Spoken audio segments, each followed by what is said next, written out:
Et nous sommes de retour dans Canal Foot, place au chapitre provincial. En P1, Rennes se déplaçait à Andenne, une équipe en pleine reconstruction suite à l'arrivée de son nouveau coach, Charlie Villardita. Le reportage est signé Baptiste Reginster et Gaël Laurent. Andenne affronte Rennes cet après-midi pour la première du nouveau coach des Oursons, Charlie Villardita. Il a remplacé Hugues Larouboureur, parti en début de semaine. Alors Villardita veut voir une équipe engagée et agressive dans le bon sens du terme pour empocher les 3 points.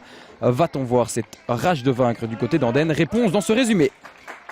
Il s'est récupéré avec un petit peu de chance par François Bastia qui passe. François Bastia dans ses œuvres, le centre, ça va être dedans, ça non? Ouh, le petit miracle là. Arnaud Grégoire qui vient mettre ce ballon en corner. Donc c'est la première grosse occasion dans ce match. Vers le capitaine Cagnoni, c'est bien joué ça. Ça fonctionne pas mal. François Bastia qui peut tenter une frappe. Et la très belle parade de l'ancien gardien de l'UR Namur, Louis Ponlo. Ils sont de plus en plus insistants là, les joueurs d'Andenne. On joue depuis 29 minutes de jeu. Toujours 0-0. Le corner, intéressant. La tête, le poteau. Ouh, le poteau qui vient sauver Louis Ponlo. Ah, cette tête était splendide. Ça méritait un meilleur sort. Corentin Depas qui a un petit peu d'espace, qui se met sur son pied gauche. La frappe de Depas. Oh, l'intervention à nouveau de Louis Ponlo qui se détend de tout son long là pour aller chercher ce ballon. Mais quel bel arrêt de Louis Ponlo, toujours 0-0. Mais Andenne mériterait de marquer un petit but. Labarre qui récupère, c'est bien joué la part de Marty Labarre qui passe. Le centre, ça va être dedans, c'est magnifique.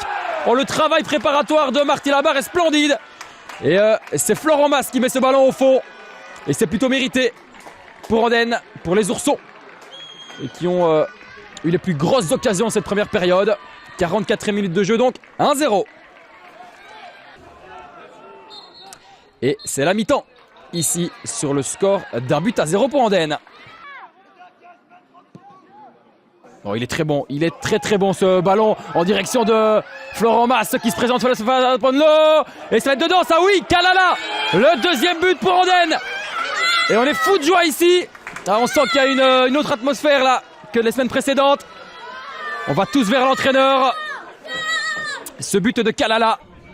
Morsa en retrait. Et la barre, oh, c'est splendide hein, ce ballon dans les pieds littéralement de Marty Labarre qui alerte Depas, le centre de Depas, l'intervention de Louis Ponlo, où on n'est pas passé très loin du 3e goal là.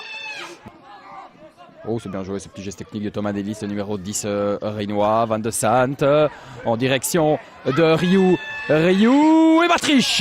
L'intervention, sa seule intervention pour l'instant dans ce match, elle est parfaite. C'est bien joué de la part de Corentin Depas vers Marty Labarre. Corentin Depas qui récupère ce ballon. Le 1-2 est parfait. Ça va être le 3e, ça non. Louis Ponlo qui est là. Morsa, c'est fait. Et le 3e but pour Andenne. Le festival continue pour les Oursons. Et c'est Jean-Philippe Morsa qui met ce goal à un quart d'heure du terme. Et c'est mérité. Un match plein de la part des troupes du nouvel entraîneur Villardita. La rentrée en touche, elle est longue. Très longue même. Ça cafouille un petit peu. Ça va être dedans, la triche. Oh, l'arrêt réflexe de Matriche. Ça, c'est l'arrêt du match, incontestablement. Et voilà, c'est terminé. Victoire d'Andenne, 3-0 avec la manière, s'il vous plaît. J'ai vu vraiment cette volonté de jouer au foot. On a essayé de mettre en place vraiment sur les 2 dernières séances. Vraiment, on s'est entraîné jeudi et samedi vraiment intensivement des 2 côtés. J'ai vraiment senti un groupe qui répondait à l'attente avec une volonté vraiment de travailler d'une certaine façon, une animation bien particulière que j'ai essayé de mettre en place. Ils ont vraiment répondu à l'attente et aujourd'hui, j'ai vu vraiment de bonnes bases pour le futur.